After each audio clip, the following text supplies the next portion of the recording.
Jupiter is now in Aries 11. This is the president of the country. Power of self-discipline.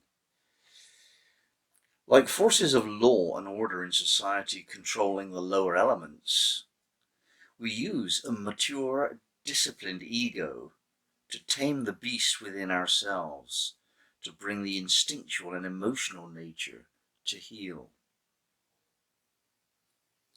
So, society's insistent desire for order stimulates individuals to develop self-control.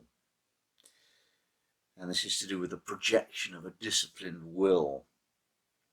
And also a study of leaders. Leaders sacrifice themselves to an ideal and suffer penalties for imperfections.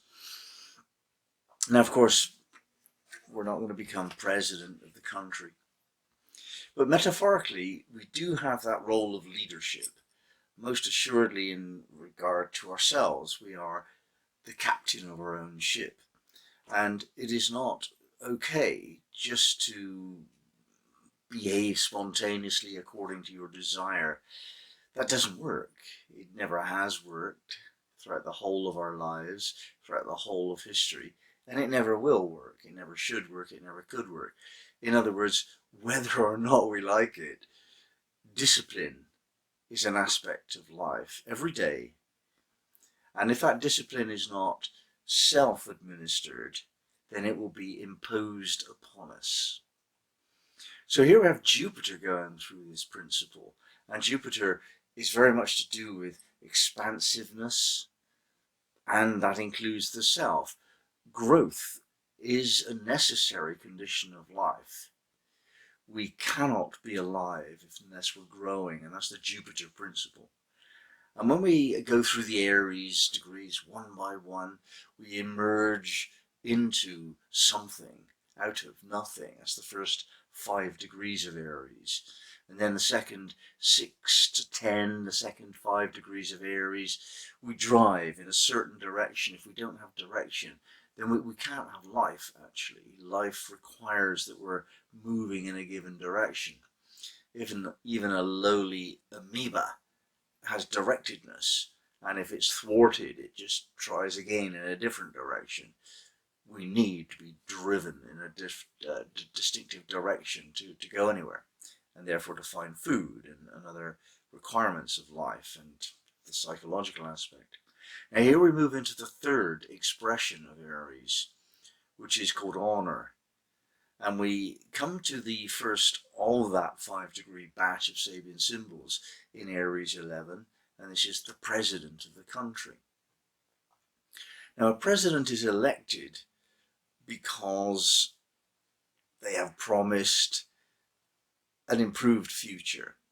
And according to the voters' preference about what is important, whether that's health or foreign policy or education or whatever, they will elect a president to organize that future for them. However, we don't want certain types of president. We want presidents to exist that represent the principle of honor.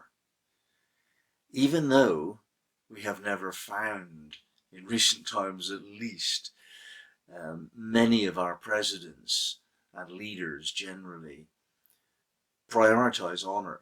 They usually prioritize re-election. In other words, personal power or power for their cause. But honor is in short supply in the modern era. However, that was not always the case.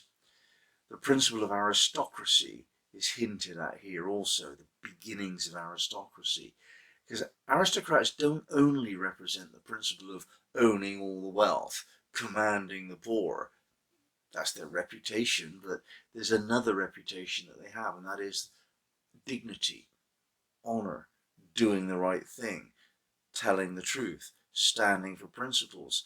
That is the deeper and long-standing principle of aristocracy. And this applies equally now in today's modern era to what we actually look for in presidents out there.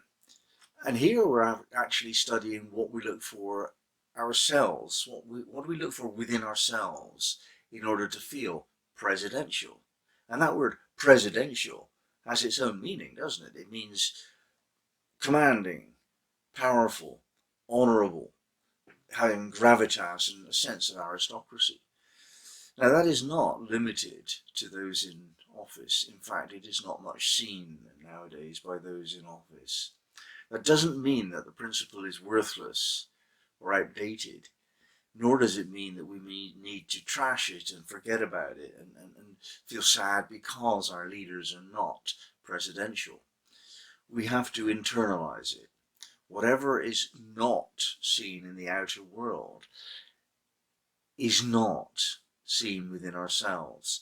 If we have honor, if we have a presidential manner of being, then we will have that in our lives one way or another.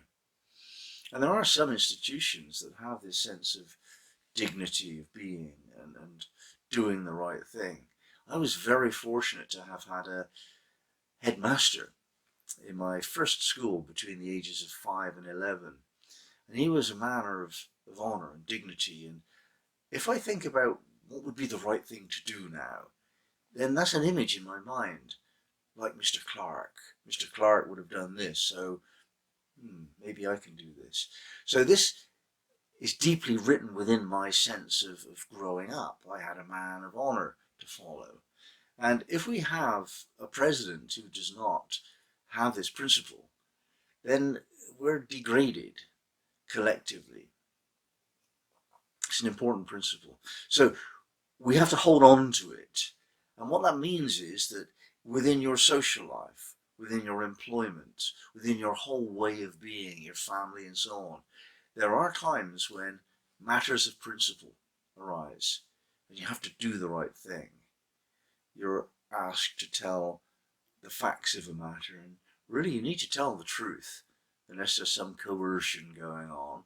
Truth is best in the long term. That's the kind of wisdom that comes with this sense of being the president of the country. Now, from Jones's perspective, the president of the country, Aries 11, this is a symbol of high ego on the impersonal side, evident in the complete and naive dedication of the individual to some part he chooses to play among his fellows.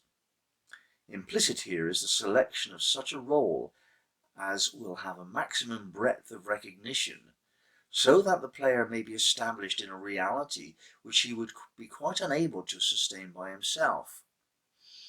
This is a subordination of all other considerations to one primary act of individual assurance. The key word is idealization. When positive, the degree is the self-sacrifice required of anyone who would become the creative representative of eternal values. There are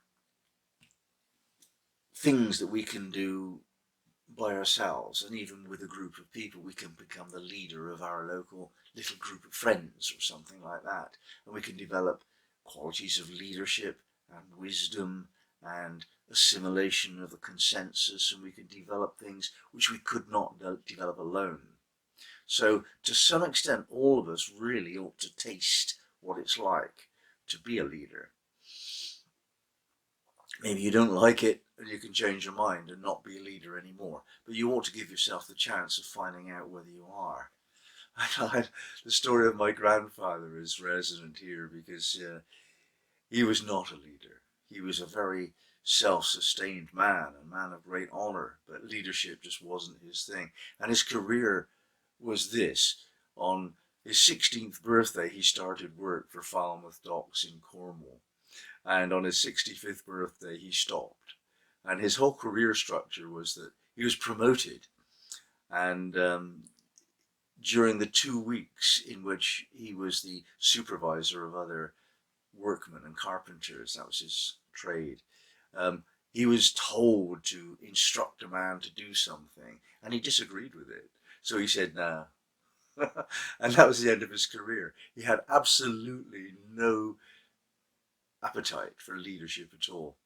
And I admire his clarity about that. However, most of us do gain a lot from having a role of leadership. And some of us actually take that to a higher level where we have command over a large population in some way. We might command their behavior, we might command their attitudes and their ideas. Pop stars, film stars do this actually. They become leaders of a certain bunch of people, really. Influencers, certainly, but leaders often. So we do that because without a very large group of people operating, there's a certain mystery that we cannot access. Individually, you do one way. A small group, we do another way. But a very big group, there's another way of operating. And that collective opinion about what a president should be like is a demanding, controlling force upon the president. So the president is measuring his sense of ability to hold on to his dignity and his honor despite being measured by millions of people in difficult situations. It's hugely demanding, and most people fail. If you actually look at the before and after photographs of leaders, you will see their face distorted by the difficulties they've had to face, and most crumble and give up their principles when they're taken to the level of a country. It's a very big challenge, so we ought to be a little bit forgiving of our presidents for letting us down, but only a little bit.